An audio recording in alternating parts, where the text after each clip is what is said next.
I hear from a lot of musicians and artists that one of the biggest struggles they have with getting their music career going is getting the funding, getting the finances. And so I just want to share with you a little bit of a story about how I funded my first music project that I worked on when I was still in high school. I was a senior in high school, and how I took that situation and I created my own opportunity. And our lunchroom did not have vending machines, so they didn't sell candy in the lunchroom. So there was a gap in the market. I noticed the gap. They had a concession stand for candy and stuff like that, but that wasn't inside the lunchroom. So I had direct access to the market, the students. I went to up to Sam's Club with my dad, and he was shopping there, and I was like, okay, so these fundraiser boxes that they sell here are like $20, and there's like 52 candy bars in here. So every time you sell a box, you get about $30. So, and that's if you sell them for $1. So I was like, all right, so what if I bought a bunch of these?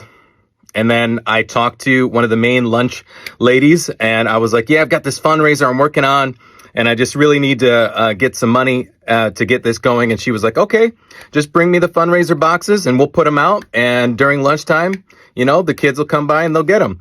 And whenever they were there at lunch, they had a table where the supervisors would sit, and then they would put out that box that I provided. So I provide them with the box. I give them like 4 boxes at a time. And within like a week, those things would be sold.